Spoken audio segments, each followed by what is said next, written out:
Day 25 anyos mga kaigsunan gipadakop sa kaapuyo. Kada gumikan kanang ulata sa gibadlong siyang nisuyop mga kaigsunan. Detalye sa report sa Herodato kini pinagay sa pagpabati ni Katropa Eric Panono Tamaro. Live report. Katropan sir, mga kahigalaan, bugnaw nga karsel no mo gipaslakan ning usa ka kinipog lalaki kinsa namon ug man sa gaypon katropan sir diyang gibadlong nga human masakpan usab nga matod pa ni hit aning utos demonyo o kini nga ginadling drogas katropan sir mga kahigalaan ang natanggong na karon sa kinipog lock up cell katropan sir mga kahigalaan particular na dili na usab sa may presinto Noybe Guadalupe Police Station kining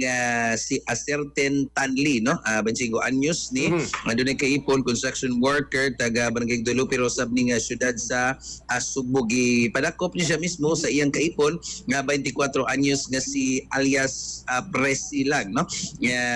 kini pog residente usab sa Maoga dapit kay una di katubang sir mga kaiglaan ang kining suspect nagpaybaw pa sa iyag kini pog kaipon nga ni daog ko siya sa scatter so lipay po din taon ang kaipon katupang Jerry magayala kay lagi ito niya makatag niya kwarta katupang Jerry imbis nga kini pong muhatag og kwarta nagtagay naman hinon ni katupang Jerry mga kaigalaan og ingon man humasab sa kining mato pa panagtagay adto po ni siyang manghigala og diin dito nagkasabot nga mosuyop aning ginadli nga drogas katupang Jerry mga kahigalaan sumauto nga nawa manig kalit kining suspect daw sa Tanggulilong gipangita sa iya usab nga libin partner katupang sir og didto matod pa didto ni kabugangan katupang sir luyo sa magnapoy awaaw po dito sa duol silang dapit so og uban sa iya mga higala so gibadlong sa kini pong maong babay Sa kabugangan sila Katropang Eric Gasuyo. sakto na katupang Jerry mga kilang kay So, na man diri sa para makasave sila di sila kabayad og 50 pesos sa suyupanan. sakto na katupang Jer kay matod pa kini bag diri man ni sa ako ande di katupang Jer murag gingi between the gate and the bushes so ko ande dinhi murag nangita lang day sila kanang murag ka dool sa kabugangan katupang Jer ga basta kay di kay musud kunong hangin kay ang kontra ni mga niupay katupang Jer ang kontra na hangin man Katropang Eric kay Sakto na. kay matagbaw ka gukur sa aso. sakto na mura po ni silang napakal kung buang katupang Jer na mahadlok naghangin. So mao ni katupang Jer mga kahigalaan imbis nga nakita mo to nasakpan sa kini taong 24 anyos nga biktima iyang gibadlong ang iyang partner katupang Jer imbis nga mo sanong katupang Jer nasuko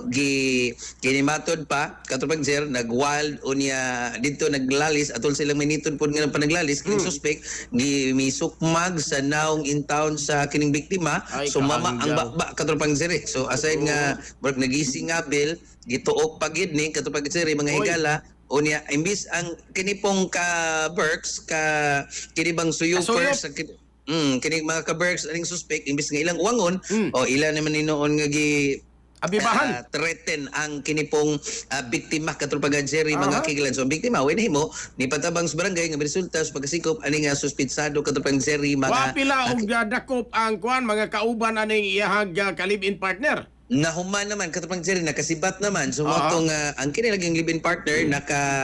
murag basil pinapusasan og nada sa Guadalupe Police Station kasuhan ni katupang Jerry og kasong kalapasan sa RA 9262 o Violence Against Women and Children katupang Jerry posible og mga adlaw Lunes hingpit ipasaka ang maong kaso batok aning maog suspitsado. So naputol intawong kalipay aning kuan iyang kalib-in partner nga nalipay kay nakadaog sa scatter kay doon na kapalit og bugas Katropang Eric. Ang problema kay di man bugas ang gipalit shabu man inoon og kini nang ilim no makahubog. Ni palit man og Red Horse katupang Jer nya wa pa matagbaw sa Red Horse ni suyo pag yun so pwerte intong kuana intaw no kalang goala pod sa misis or kini kalibin partner nga babay kay imbis kwarta lang ta wa na nakulatahan naman hinuon sa katupang Jerry mga katropa ngapi mo Sando Plus Comex humot lami sustansyado pa alang sa digos ng Pilipino para sa Pilipinas ug katropa Eric Amaro XFM News XFM report.